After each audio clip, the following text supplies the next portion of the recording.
Hello. Oh. Hi, everyone. Hello. Hi. Oh, I love all the waving. Hi. Welcome to Spring Lobby Weekend 2025. And as usual, I feel like I say this every year, it is great to see familiar faces. I'm excited to meet new faces this year. As usual, this is pretty consistent every year. About 75% of our audience are first-time Spring Lobby Weekend participants. So round of applause for all those people. And being a first-time Spring Lobby Weekend participant for many of you also means a first-time lobbyist. So we're super excited for y'all to do that on Tuesday, report back, hopefully really successful visits, and we will do everything we can in the next couple days to make sure you are ready. So we're gonna just get us sort of settled into the space, welcoming you into the space. What are we here for? What is this event? And I'll start by introducing myself. So my name is Larissa, and my pronouns are she, her. I'm director of the Young Adult program, and I started in one of the Young Adult programs as well. My first time lobbying was at a Spring Lobby Weekend, so I just really love this event, and I'm so glad to see all of you here. And I'll let my team introduce themselves as well. Oh, it's me. Yes. Hello. Hey, y'all. I'm Tanzania. My pronouns are she, her, and I am the Advocacy Corps coordinator. Advocacy Corps organizers and alum, where are y'all at? Are y'all in the audience? Yes. We love Advocacy Corps. I was also in the Advocacy Corps program and lobbied for the first time through that experience. I'll pass it to my colleague to introduce herself. Hi, I'm Isis. I'm the Young Adult Program Associate. My pronouns are she, her. I've been working directly with a lot of the delegation leaders here. Represent. Where y'all at? Hey, okay. And I'm just really excited for this weekend. Okay, so for those of you who don't know, who is FCNL? What is FCNL? Who's putting on this event? So obviously it's the three of us on the stage right here, but FCNL is the Friends Committee on National Legislation. We are a Quaker nonprofit lobbying organization that works on a variety of issues. We have hundreds, if not thousands, I don't know, a lot of people around the country working with us, like all of you. We have lobbyists on staff that are doing their visits on the Hill. So we're a big team. We're a big organization when you consider just how many people there are in this network. And notice I said a Quaker organization, and that is important. So even though we are not all Quaker on staff, and we're not all Quaker in this room, the Quaker part of our organization is important to understand how we approach the work. So even if you are not Quaker, you will be introduced, if not already, to some Quaker practice throughout the next couple days. Particularly, Quakers really value silence. And I don't mean any type of silence, not just any type of silence, but the kind of silence that really has you sit in reflection. Either you're processing what you just heard, or you're listening and sitting with your own values, thinking about your own values. For Quakers, that is about listening to that inner voice of God. And if you're not Quaker, it's your own inner voice. What are those deepest values that you hold? And can you sit in silent reflection with us and really think through some of that? So throughout the next couple days, we're going to have moments. You'll notice there will be moments where we'll encourage you to sit with that for a second. Let's let that settle in. Let's sit in some silence together. You might hear that every once in a while, including during this opening. So we just wanted to explain what that is. And you'll learn also a little bit about our Quaker approach when we talk about how we approach the actual lobbying part of what we do. So hopefully all of you will learn a little bit about Quakerism and more importantly, learn about how to speak truth to your own values, speak truth to power in offices on Tuesday and hopefully after Tuesday as well. So in that vein, we do want to start with what is called a big welcome. So one of our Quaker partners in Pennsylvania, Pendle Hill, it's a retreat center. This, I want to say organization created this big welcome a couple years ago. And I really love it. We really like the big welcome, and we think it's an amazing way to settle everyone into the space and to also just acknowledge how much diversity is in the room. So we're going to do that. And like I said, after we're done reading the big welcome, we will sit in some silence. I'll just, count to 10 in my head, and then we'll keep going. But right after the big welcome, we'll just let that settle for a second so everyone can really hear the words, process the words, and think about how you want to be in this space and what you want out of this space. So I will start. We welcome your excitement and your trepidation, your clear inquiries, and your big question mark faces. I welcome your wide eyes and open hearts, right alongside your side eyes and skepticism. We welcome you here. With your culture, your ethnic origin, and all of the complexities that make up your cultural identity, we respect that we all come from different economic backgrounds. We have different relationships with picket lines, community savings clubs, family wealth, coffee cans, checkbooks, and side hustles. We honor your histories, her stories, and their stories, and experiences of your ancestors. We welcome your connections to the children in your lives, your partners, siblings, parents, the animals in your lives, and other loved ones in your communities. We welcome you here. We welcome your spiritual practice, your religious affiliation, your spiritual walk. However you hold that aspect of your life is welcomed. We welcome your love, how you love, who you love, and your understanding of what love is. We welcome you here.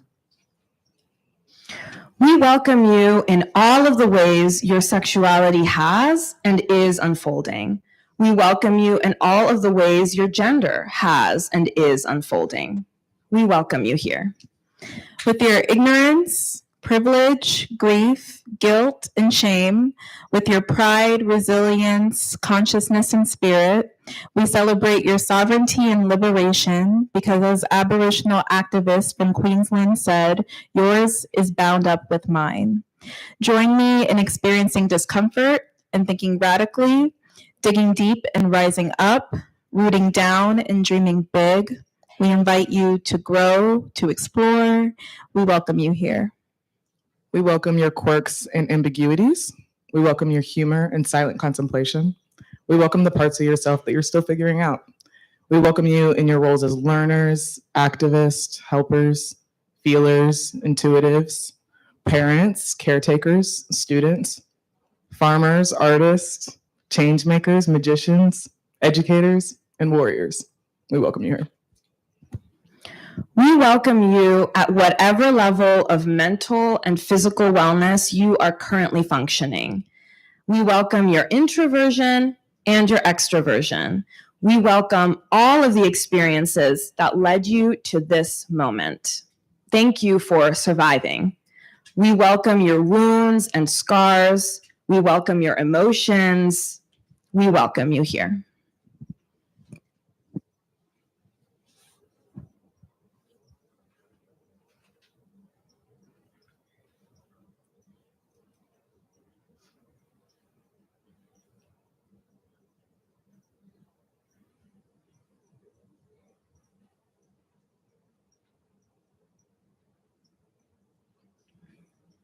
Thanks, everyone. I hope those words really, thank you. I hope those words really sink in and that we can really live into them throughout the next couple days. So I just want to say a couple words myself about this event and thanking you all for being here. It's really not lost on us whatsoever the political climate that we are currently in, how much everyone is holding, how much more energy some of this took this year, more resilience, more faith, more hope, that coming here and telling your story and speaking your truth will really make an impact. And hopefully you will really feel that on Tuesday. But we just want to thank everyone for, I think compared to other years, just putting in even more energy than usual into getting yourself here physically, mentally, emotionally. So truly, we admire all of you and are so grateful that all of you are here. Although there has always been political division to some degree, we are currently living in a time that is particularly scary for many of us. There are some decisions that are being made very quickly. We're hearing about one executive order after another, but we're really thinking about how can we influence Congress? How can we still make sure that Congress and the rest of the decision makers that are currently making these big decisions, how can we make sure that they really hear us? We are here this weekend to prove that the people's voice will continue to be loud, will continue to be prophetic, and will continue to be persistent. So really, thank you all so much for doing that and living into that this weekend. We also want to take some time to acknowledge the land that we're on. I think many of you are familiar with land acknowledgements at this point. So we'll put our FCNL land acknowledgement on the screen. If you have your program with you, you'll find it right when you open it. So you open the program and the first thing you see is our land acknowledgement. If you ever want to look at it again after this moment, we encourage you to. And if you want to obviously read along. Now, before I read the actual land acknowledgement that's up on the screen now, we do have a bit of a preamble reflection to the land acknowledgement. We recognize it's important to not only witness this land as being stolen, but also witnessing that there are many Indigenous people still here on this land. And it's not a thing of the past, it is a thing of the present. So, again, before I read what's on the screen, I'll say, FCNL shares this Indigenous land acknowledgement as an important step towards truth-telling and places it in the present. Colonialism is a current, ongoing process and mindset, and FCNL continues to work to build our awareness and acknowledgement of our present participation in settler colonialism. FCNL strives to root out these truths in action as a step towards right relationship with the Indigenous peoples of this land. Foundationally, we recognize the ongoing harm of the Western colonial enforced concept of land ownership, in contrast to our true collective responsibility of interconnected stewardship. FCNL recognizes the harms of colonization on this stolen land. It is known by many different names to Indigenous tribes and sovereign nations. FCNL honors, celebrates, and recognizes the resilience of the Native American peoples who still live across this land, despite settler colonialism's attempt to displace many from their traditional homelands and all from their traditional lifeways. As a Quaker organization, FCNL acknowledges and claims responsibility to reckon with our specific legacy in the colonization of Turtle Island. Quakers, along with other European colonizers, started their harm against Native American people by colonizing within what is now called the United States, often through deception, false promises, broken treaties, violence, and forcing their cultural ideas of land ownership and privatization. Out of the hundreds of Indian boarding schools for Native American children from a couple decades ago, Quakers founded and operated at least 30 day and boarding schools on Indigenous nations' lands in collaboration with the U.S. government. Quakers have reparations to make for our part in this genocide.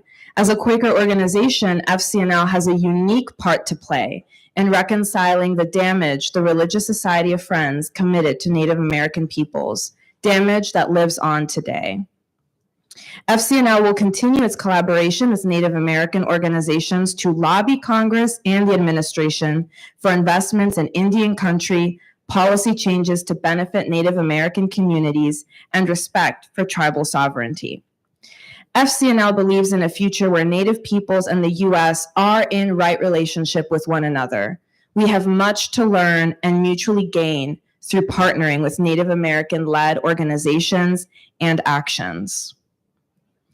As we seek to move into right relationship with Native peoples, we call on those who have benefited from the colonization, genocide, and displacement of Native Americans, Native Hawaiians, and Alaska Natives to join the movement in demanding radical truth-telling, reconnection, accountability, and action. So although what we're not working on is necessarily housed within our, we have a Native affairs portfolio at FCNL. We're not necessarily working with that portfolio. We do think it's important that whatever we work on, whatever we do, we acknowledge where we're sitting, where we're standing, and what that means. And I really hope that people think about these words throughout the weekend. And if you heard anything that confused you or made you raise an eyebrow, please, reflect on that. Talk with your friend, talk with someone you meet this weekend, come talk to us. I think it's good to have ongoing conversation about these things. So I'll go ahead and read the official land acknowledgement, and then we can just take a couple seconds and we'll to reflect, and then we'll keep going. So as we bear witness and lobby in solidarity with Native Americans, we specifically honor the Nacotchtank people who were decimated as a result of European colonization. Also known as the Anacostans, they lived along the banks of the Anacostia River and in several villages in and around Capitol Hill. By the 1700s, the Nacotchtank had merged with other peoples, including the Pamunkey and Piscataway, who still exist today.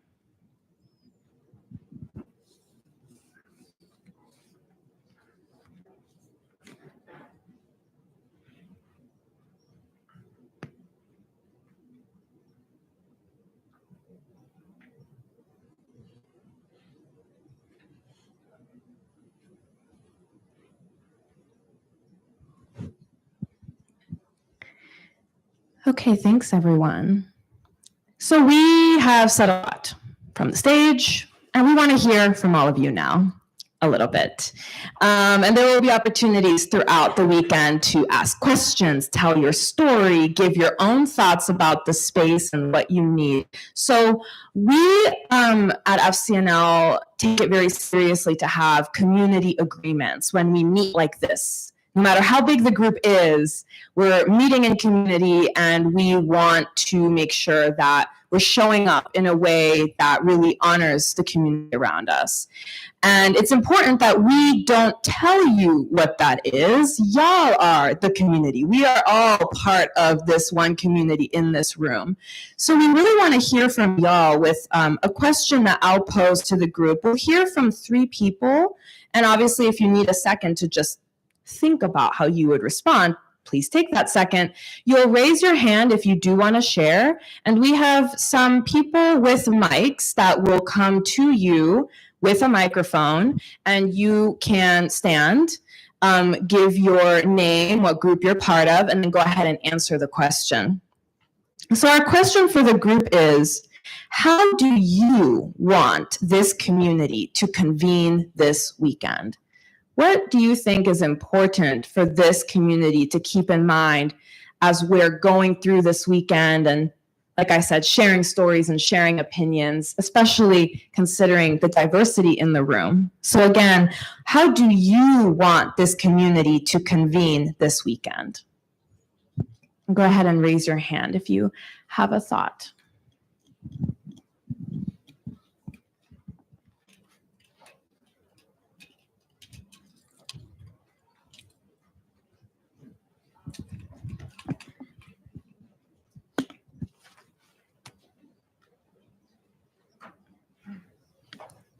Let's remember the spice of Quaker living, and the ground rule that I always love to abide by is what's said here stays here, what's learned here goes around the sphere.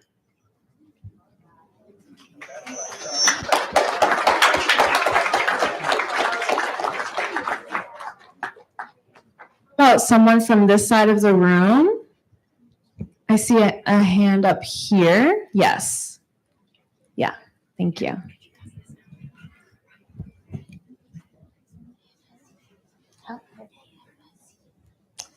Hi, I'm Sam, and I'm part of AFC.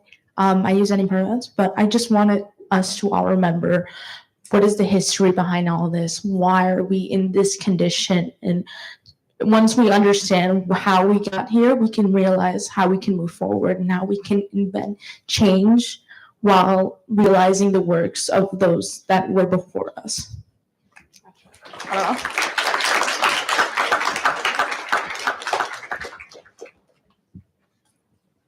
Okay, now I'm going to call out the middle of the room because I tend to do this. Okay, I see someone in the back.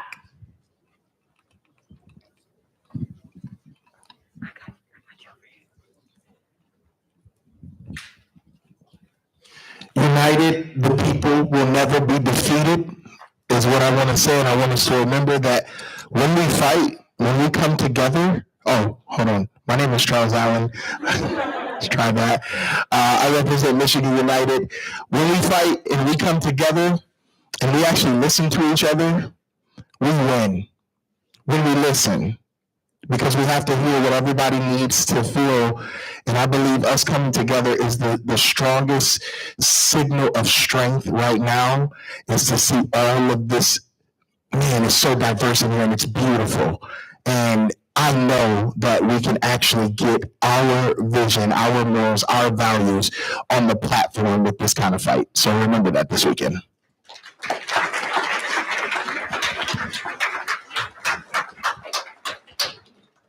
Thank you, Charles. I thought you were gonna get us started on a chant or something. I was ready. We can do it later. So thank you for that. Thank you for that. Okay, I want you all to now meet a couple people that are not us. We are here to help and to help train and answer questions and all that, but we're not the only ones. So I would love for our designated listener, Linnea, I see them over there, to come up and just introduce themselves. What is a designated listener? What does that mean? And there's more than one. So go ahead and introduce yourself. Yeah, hi everyone. I'm Linnea and I use she and they pronouns. And I work at FCNL as the Anti-Racism, Anti-Bias, Justice, Equity, Diversity, and Inclusion Manager, a JEDI for short. And today I will be serving with Dr. Munaza and for the rest of the event as designated listeners. And so really what we're here to do is be a support to all of you all. If you have something that you're holding or that you witness that is feeling heavy, we are wanting to be a support. Our numbers are out in the hall and they will be put on the screen during interim times. And we really encourage you taking those down. Really, we can be a listening presence. We can be someone that can help you process things. We can be someone that can help figure out what are the next moves. But we're really here to just accompany you. And if you're feeling alone, we want to be people that you can just tap in. Dr. Munaza brings a really beautiful wealth of background. And so I'm going to read some things because I couldn't remember everything. She's a clinical psychologist and community psychologist, a researcher, a psychotherapist, a sound healing practitioner, spoken word artist, sorry to embarrass you, but she's awesome. And an organizational development and wellness consultant. And she brings an anti-oppressive lens and a healing lens to everything she does. And so she is an awesome asset to you. Please use us. Please reach out. If you have any doubt, if you're like, I don't even know if I should bring this to them, just bring it to us. Just please. So yeah, names and numbers are out in the hall. Do you want to add anything? Hi, everyone. Again, I'm Dr. Manaza, and I know that lobbying and activism and all the things that are going on in the world can be a lot. And so even though I'm a therapist, I won't be giving you therapy, but we'll definitely have a therapeutic feel. And so I will have office hours during different parts of the day. We'll put that announcement out there. So if you want to come to me in person, or if you want to text me or call, then we can set up a time to talk about it. And it's just whatever is on your mind, right? It doesn't have to be, oh, I have a problem, let me go to this person. It could just be, hey, this is just all the things I'm feeling right now, and I just want to process that with you. So feel free to contact us. We're here for you. Yeah, thank you.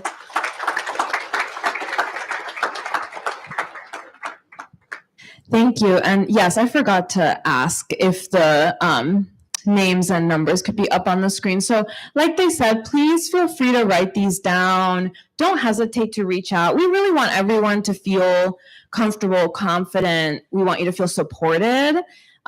We're together for 4 days. So truly, believe Linnea, believe Dr. Manaza when they say that you can really go to them with any issues that you're having that you want to talk through or anything like that.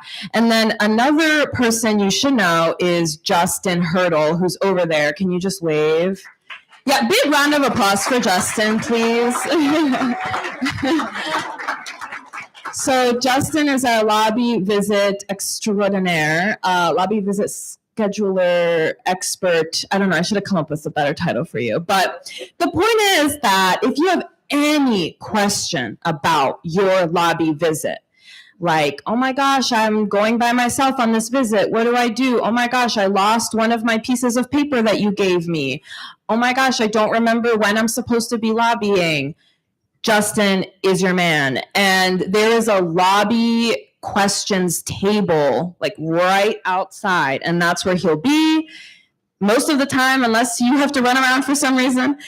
So just, please don't hesitate to go to that table and go find Justin if there is an issue. And if you're sitting there wondering, when are my lobby visits? I don't know that I know that yet.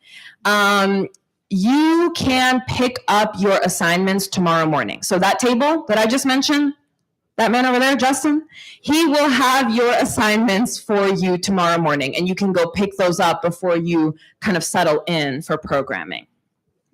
Okay, a couple more logistics, and then I promise we'll end on a more energetic note before we get into that first plenary. So, it's a big event. There's a couple housekeeping matters we need to keep in mind. So first of all, caucus groups. If you've been here before, you might remember them as affinity groups. We started calling them caucus groups last year. And these are groups that allow people who share an identity or lived experience to connect with each other and either have some deeper discussion or just build community.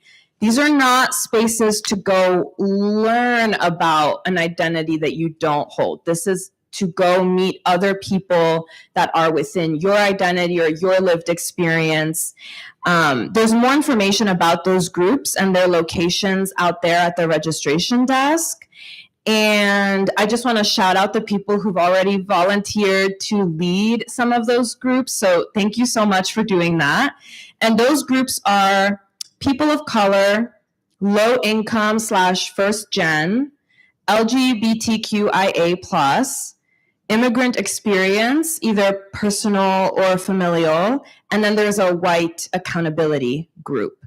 So these are not mandatory, but we highly encourage you to go to these groups and, like I said, meet other people.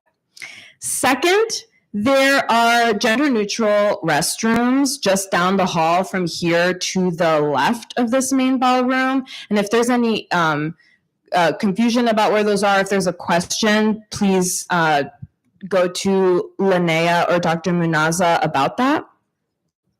Third, there is a quiet space available for people who need to pray, who need to meditate, or just take a second away from everybody. Some of you obviously have hotel rooms upstairs, but if you don't have a room that you can go back up to, there is a quiet room available. So in your lovely program, there is a map.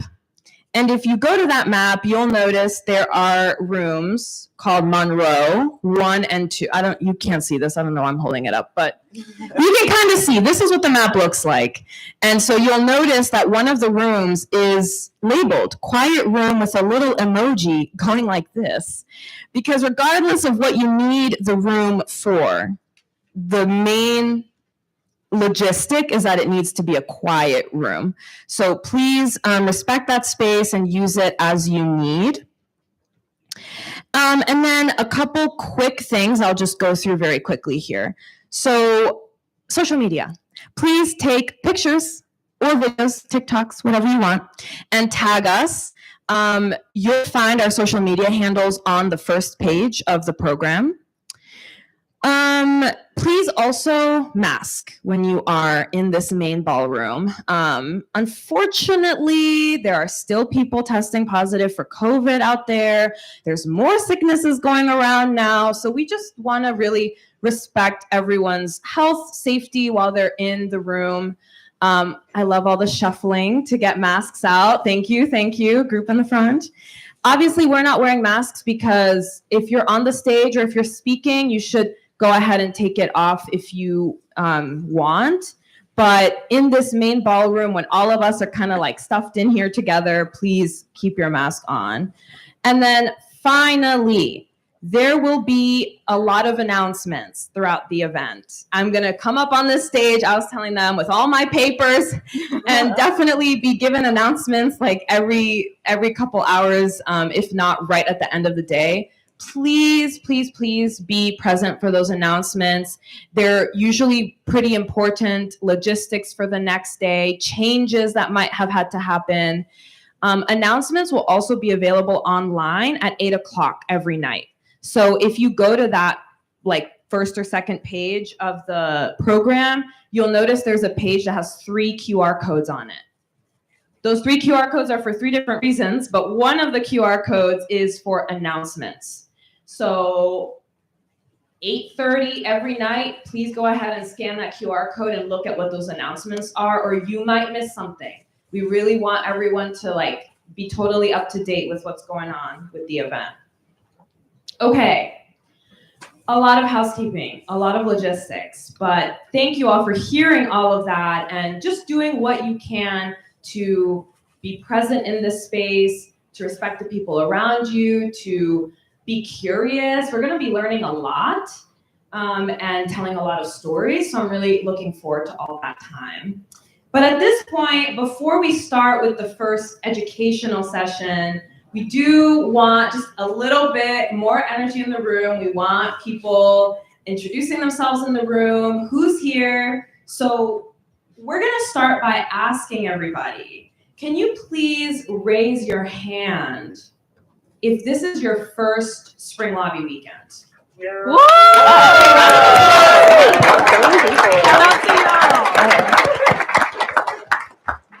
I would love to hear from, let's say 3 people that this is your first time at the event. What are you hoping to gain by being here? What do you want to learn at your first Spring Lobby weekend? So 3 people. Okay, I see someone in like a maroon long sleeve in the middle.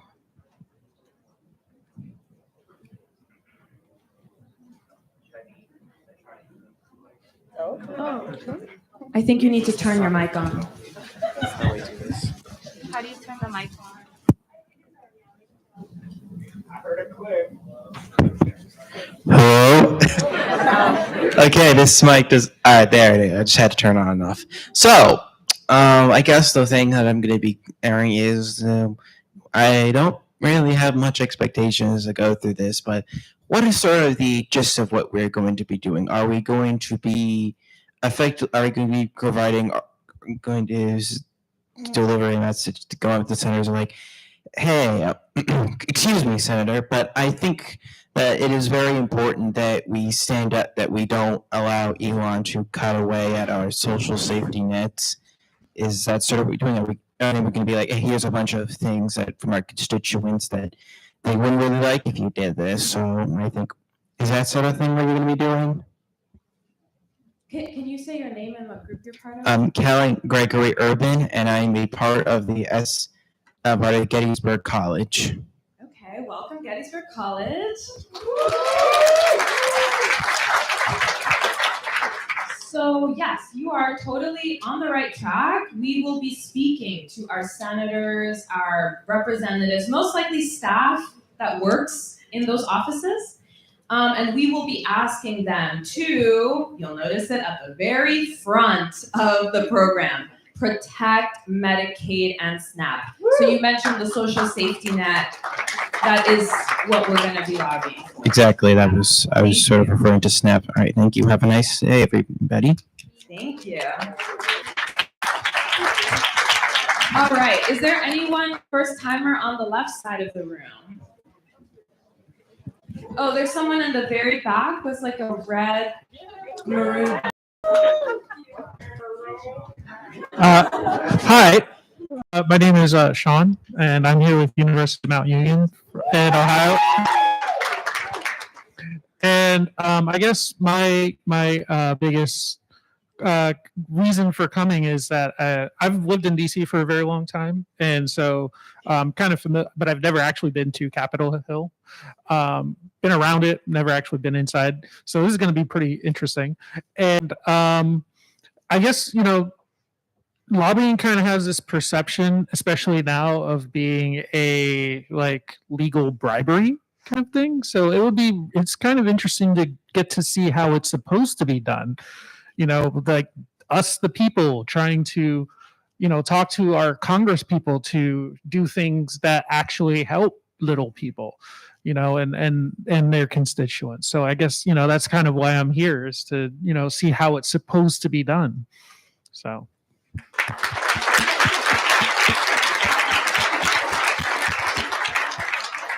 Okay, I'm trying to stick with this format. So someone on this side of the room. Oh, you have someone in the back. Yeah, go ahead.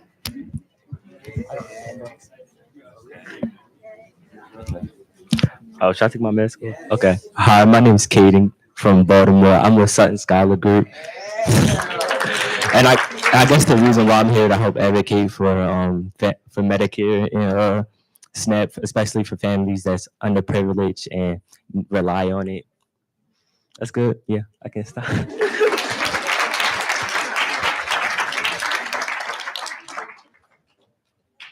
Okay, I see very eager hands, so I will take one or two more. Someone in the red over there, I think, had their hand up for some time. Hi guys, my name is Ashton Williams. I'm a volunteer at Michigan United Action. And what got me into lobbying is, as somebody who lives in a low-income neighborhood in Detroit, I just want to learn how to protect our equity, our rights, and how to keep them intact and build community around it. Thank you guys. And I'll go one more over here because I pointed to you and then let you down. I'm so sorry. Go ahead.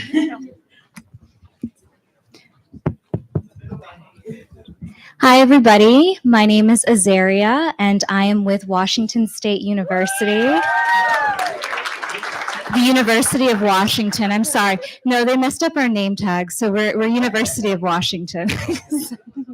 So for me, Spring Lobby Weekend, it is really important to me to protect Medicaid and SNAP. I grew up on those programs ever since I was 4 years old. And the protection of them even extends to my grandmother who is on those programs. And us in Washington, we are lobbying to Democratic representatives and senators. And I would really like to know how to push them even further, knowing that they are for the protection of these programs. Like, what more can you do to protect them? What more can we do to protect these services for people who really, really need them?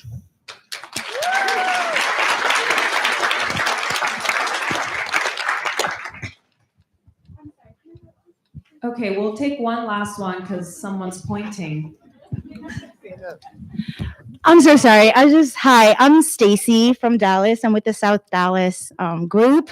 Yes, I think this is my first time lobbying, and I think my biggest thing is I'm hoping to get equipped on how we can do this in our states.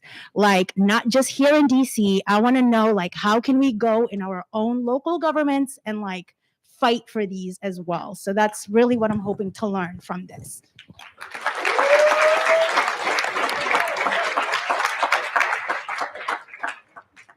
Okay, well, so we heard from first-time attendees. Can you raise your hand if you've been to 2 or more Spring Lobby weekends? Okay, all right, let's keep going. Keep your hand raised if you've been to 3 or more. Okay. Okay, keep your hand raised if you've been to 4 or more. Okay. What about 5 or more? Okay, we have some people. Okay. And I don't know if they're in the room. Oh, wait, I see them. Raise your hand if you've been to 7 or more Spring Lobby weekends. Hey. Oh, there's someone over there too. Yay. All right, good. Okay, I saw 2 hands. Shout out Wilmington. Shout out B over there. Star alumni. All right. Well, somebody who's been to multiple, it doesn't have to be 7. Someone who's been to multiple Spring Lobby weekends, I'd love to hear from a couple of you. Why do you keep coming back?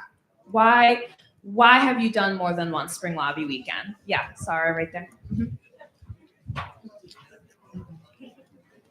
Hi, my name is Zara. I'm part of the Advocacy Corps program, and this is my 2nd Spring Lobby weekend.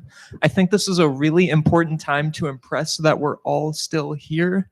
I think as we've seen, especially in the last 2 weeks, there's been an appetite amongst Democratic leadership to roll over and play dead as if there's been some massive, like, sea change, Reagan Revolution shift in like the public mandate, like what the culture has actually become in the aftermath of the 2024 election.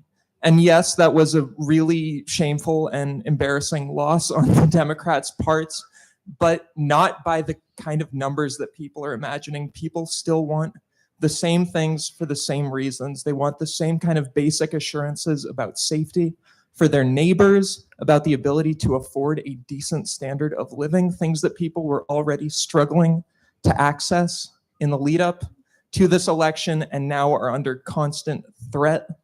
We need to, like, send the message that this is not something that you can just, like, cover your eyes and pretend that it's not there. People still need these things to get by.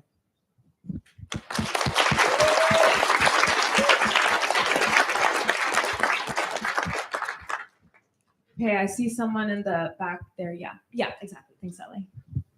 Me? Okay. Hi, everyone. My name is Josiah. I am taking the Southern Methodist delegation, so more Dallas people. Oh, that's right.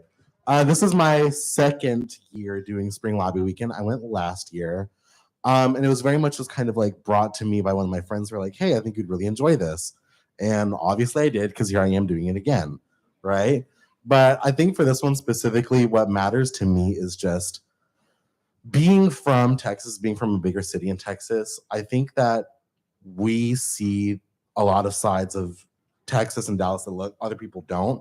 I think if you're not from the South and you're not from Texas, you have this idea that, like, all of Texas is just super duper red and everything, which is not the case at all, especially in the major cities. I think that while embarrassingly, Texas wasn't as purple as I wanted it to be this last election cycle, it is becoming more and more purple, right?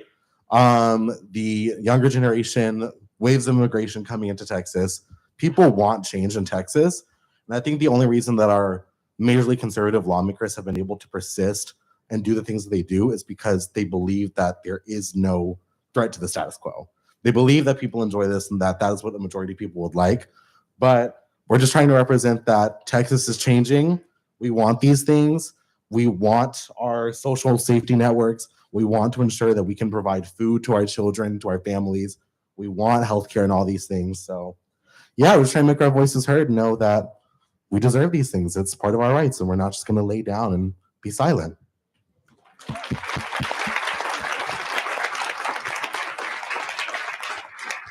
Is there anyone from this side of the room who's attended multiple times and wants to say something? Yes, right here in the front. Thank you. Hi, my name is Nyla. The first time I came here, I was 13. So it was a daunting experience because I was on my, I didn't know anybody. I cried coming to the train. I was like, Mom, don't leave me. I can't do this. But I love coming here because it really was such an eye-opening experience and seeing that like you can really do stuff. It's not just watching CNN on your TV. Like it is really, you can go talk to your representatives and go talk to your senators and really do something about anything that you feel is important. And I've just loved coming back and meeting new people and seeing what they care about and finding new things to talk about. Yeah.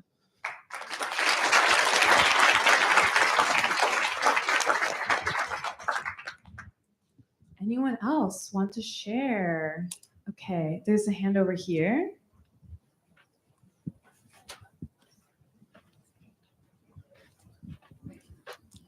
Hi, my name is Gina Luster. I'm with Michigan United. We're out of Michigan, of course. And if you know anything about Michigan, Flint water crisis disaster happened to us.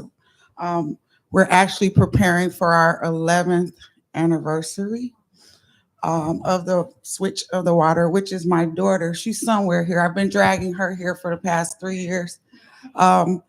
It's her birthday, April 25th. So we really love coming to this every year. It kind of gets us all ready and hyped up to go back home and fight like you know what. Because that's what we do. We fight like you know what. But I think it's so important. I'm of a certain age, over 50, but I think it's so important, and it brings tears to my eyes every year that we come to see the young folks getting involved. When I was your age, I was just watching He-Man and the Smurfs. So this is really, really touching to me every year. And I do this not only for me, but I really do it for my daughter and the youth that we bring every year from Michigan. Because trust me, it's not hard getting 30 people from Michigan to DC. It's financially ridiculous, and it's just a nightmare. Some of us sleep in hotel lobbies and airport lobbies, but we make it here. But I just really want to say thank you to the youth. I appreciate seeing you guys, and hopefully I'll be here 10 years from now, and we'll all be back together.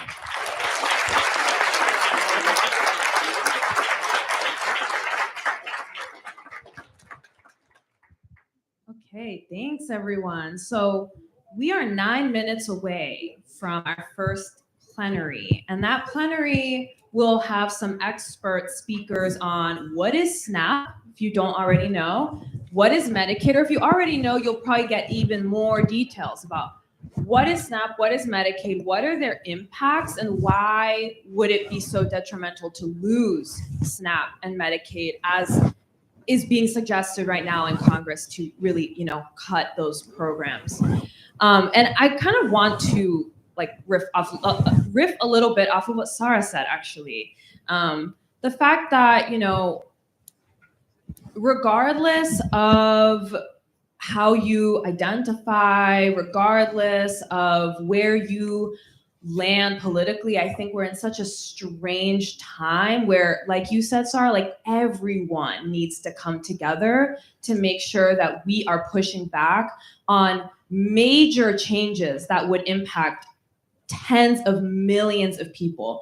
And when I talked about diversity in this room, there's diversity in experience, there's diversity in age, there's diversity in political affiliation. But the most important thing is that we're all here for one purpose, which is to protect Medicaid and SNAP. So we're really looking forward to hearing all of your experiences. This first expert panel is an hour and a half long. So we're gonna take the next 7 minutes to make sure we do what we need to do to just lock in and be focused from 2 to 3:30, be ready for questions. We are hard starting at 2 p.m. That is 7 minutes from now. So, do what you need to do. Maybe meet someone new in these 7 minutes. But 2 o'clock is when our first panel will start. I'm back on Thanks, my crew at everybody. They were like, oh, sorry. No, actually getting